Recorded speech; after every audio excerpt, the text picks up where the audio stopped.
श्री शिवाय नमस्तुभ्यम।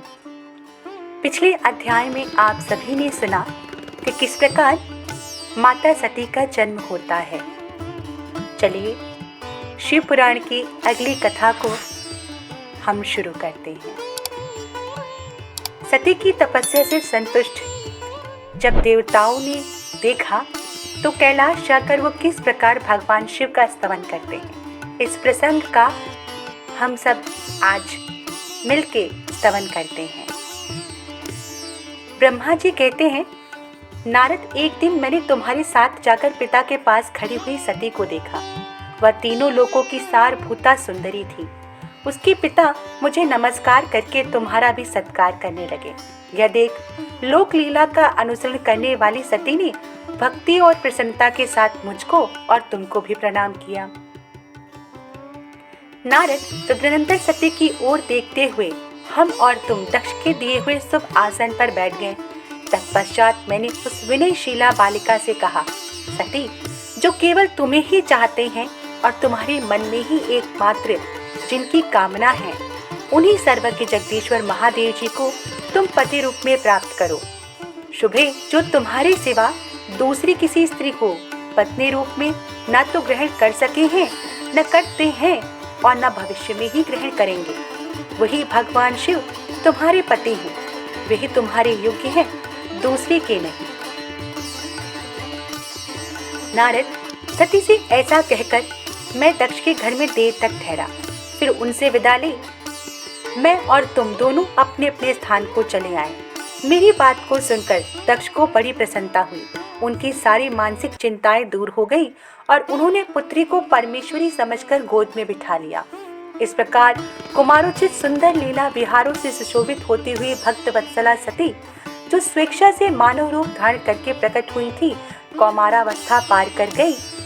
बाल्यावस्था बिताकर किंचित युवावस्था को प्राप्त हुई सती अत्यंत तेज एवं शोभा से संपन्न हो संपूर्ण अंगों से मनोहर दिखाई देने लगी। लोकेश दक्ष ने देखा कि सती के शरीर में युवावस्था के लक्षण प्रकट होने लगे। तब उनके मन में यह चिंता हुई कि मैं महादेव जी के साथ इनका विवाह कैसे करूं।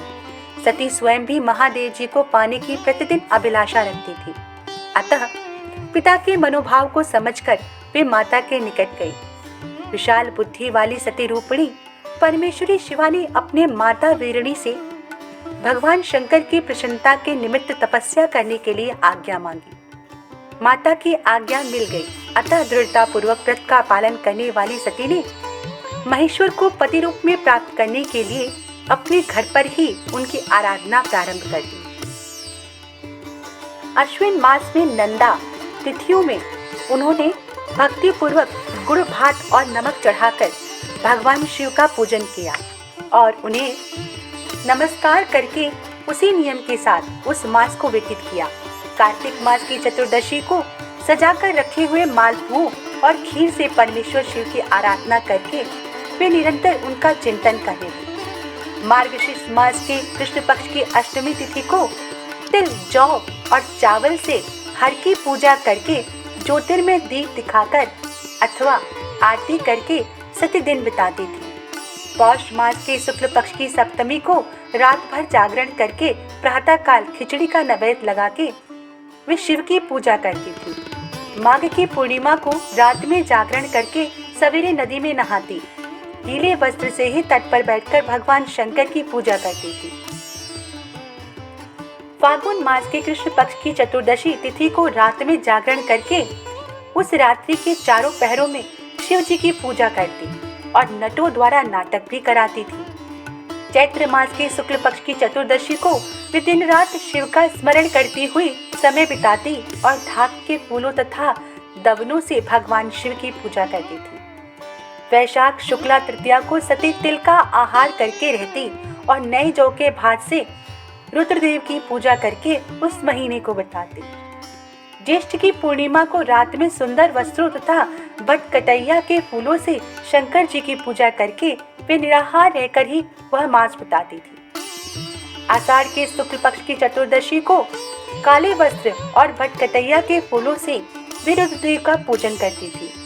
श्रावण मास के शुक्ल पक्ष की अष्टमी एवं चतुर्दशी को वे यज्ञोपवीत व सतत कुश की पवित्री से शिव की पूजा करती थी।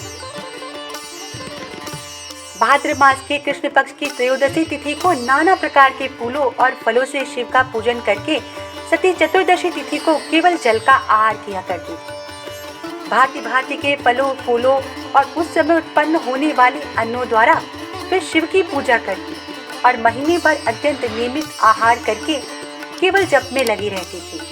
सभी महीनों में सारे दिन सती शिव की आराधना में ही संलग्न रहती थी। अपनी इच्छा से मानव रूप धारण करने वाली सती दिनों दिन उत्तम व्रत का पालन करती और दृढ़ता पूर्वक जीवन यापन करती। इस प्रकार नंदा व्रत को पूर्ण रूप से समाप्त करके भगवान शिव में अनन्य भाव रखने वाली सती एकाग्रचित हो बड़े प्रेम से भगवान शिव का ध्यान करने लगी तथा उस ध्यान में निश्चल भाव से स्थित हो गई। मुनि, इस समय सब देवता और ऋषि भगवान विष्णु और मुझको आगे करके सती की तपस्या देखने के लिए गए। वहां आकर देवताओं ने देखा सती मूर्तिमती दूसरी सिद्धि के सामान जान पड़ती हैं। वे भगवान शिव के ध्यान में निमग्न हो उस समय सिद्धावस्था को पहुंच गई थी। समस्त देवताओं ने बड़ी प्रसन्नता के साथ वहां दोनों हाथ जोड़कर सती को नमस्कार किया।